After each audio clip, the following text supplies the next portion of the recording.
Long before villages, long before farms, one of humanity's oldest friendships began with two predators that had every reason to avoid each other. One walked on four legs, the other walked on two. Both lived by cooperation.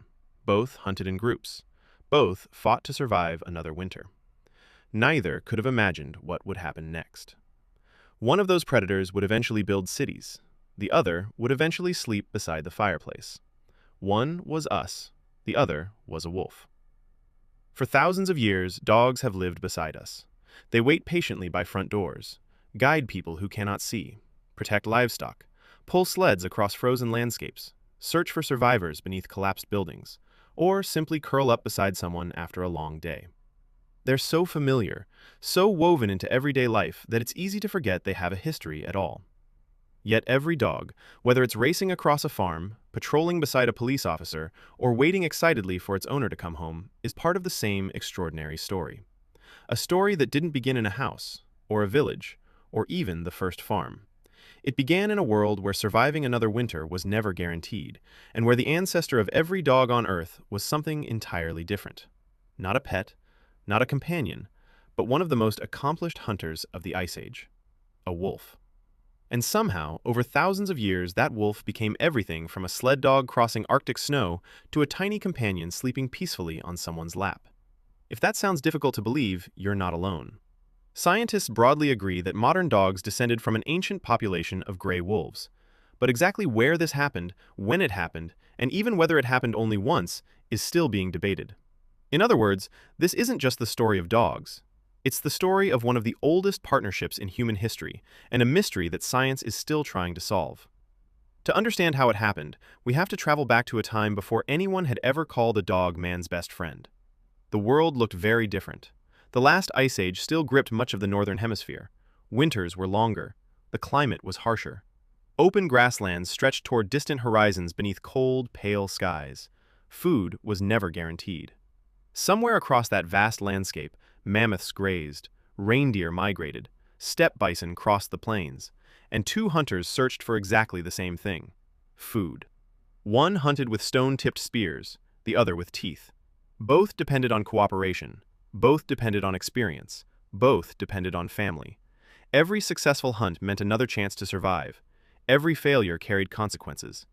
This was not a world that rewarded unnecessary risks. It rewarded patience. Few animals understood that better than wolves. Popular stories often portray wolves as fearless creatures that charge headfirst into danger. The reality is far more interesting. A wolf that takes reckless chances rarely survives for long. Every chase burns precious energy. Every injury matters. Even a broken tooth can become life-threatening if it makes hunting difficult. So wolves learned to be remarkably patient. They watched. They waited. They tested. Only when the odds shifted in their favor did they commit. That patience made them extraordinary hunters. But it wasn't their greatest strength. Their greatest strength was each other. A wolf pack is usually a family, parents, their offspring, sometimes older brothers and sisters that stay behind to help raise the next litter. The youngest wrestle, chase, pounce.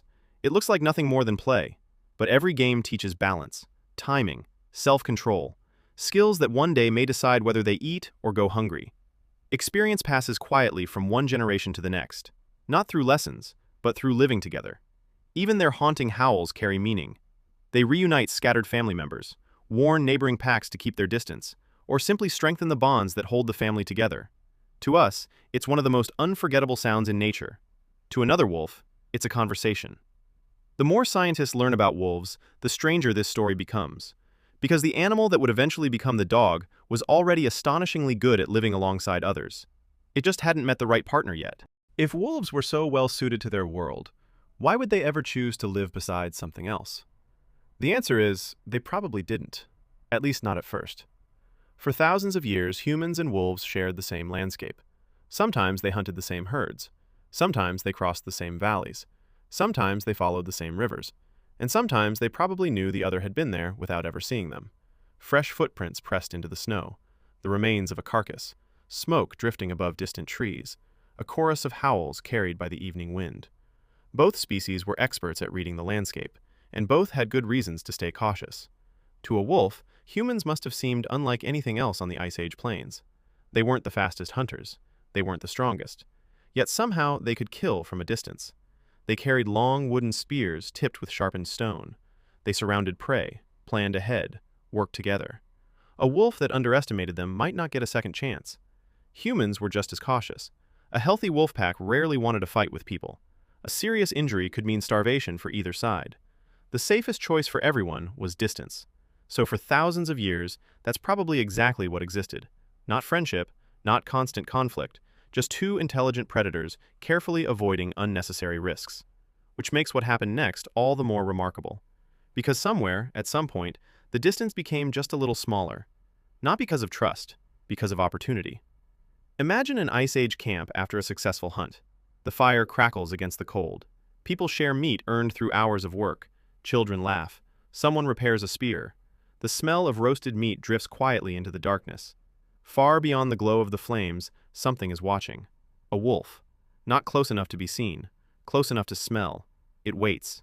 Hours pass. Eventually the camp falls asleep. Only then does the wolf move. Slowly. Carefully. It sniffs the frozen ground.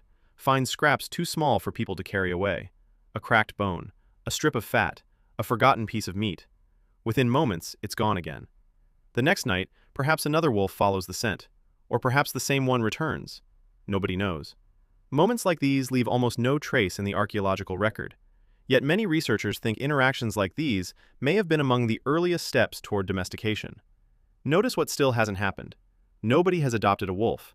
Nobody has given one a name. Nobody is scratching it behind the ears. This isn't a story about instant friendship. It's a story about tiny advantages. For wolves, human camps offered food that required far less energy than chasing prey across frozen plains. For people, wolves may have offered something less obvious. A nose that detected danger. Ears that heard movement beyond the reach of firelight. Eyes already fixed on the darkness while everyone else slept. Whether people recognize those advantages immediately, we simply don't know. History is frustratingly quiet about beginnings. One wolf lingered a little longer. One person chose not to throw a stone. The distance became just a little smaller. Then something even more important began to happen. Not every wolf reacted to humans the same way.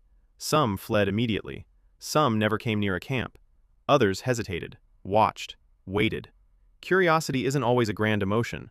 Sometimes it's simply the decision not to run away. Those wolves weren't choosing people. They were choosing an easier way to survive. The friendship came later. Perhaps the strangest part of this story is that no one alive at the time would have realized it was happening. To every generation, they were simply wolves. History has taught us to look for dramatic moments. Nature has no interest in dramatic moments. It works patiently, one generation at a time. The wolves that tolerated people a little more were more likely to stay near the camps. The wolves that stayed near the camps were more likely to find easy meals. The wolves that found easy meals were more likely to survive and raise pups of their own. No grand plan, no deliberate experiment, just countless tiny choices repeated over hundreds, then thousands, of years. Researchers believe behavior began changing long before appearance did. The first animals on this journey probably didn't look very different from wolves at all. The difference was written in their behavior. They recovered from frightening situations a little faster. They tolerated human presence a little longer. Tiny differences, almost invisible within a single lifetime. But evolution doesn't need dramatic changes. It only needs successful ones. Eventually, people noticed something too. Not every wolf behaved the same. Some remained impossible to approach. Others seemed unexpectedly calm. Perhaps some orphaned pups were raised by people. Exactly how often that happened, or how important it was, scientists still debate. But over time, humans became more than observers. Without realizing they were shaping an entirely new animal, they began making simple decisions. Keep this one nearby. Drive that one away. Raise these pups, not those. Natural selection had been shaping wolves for hundreds of thousands of years. Now human selection quietly joined in. The goal wasn't to invent dogs. The goal was simply to keep the animals that fit best into human life. Generation after generation, those traits became more common. The descendants of wolves slowly became something else. Not quite wolves anymore, but not quite the dogs we know today either. There was never a morning when someone looked across the camp and said, "That's not a wolf anymore." The change was far too gradual. Scientists see hints of that transformation in ancient bones, genetics, and archaeology.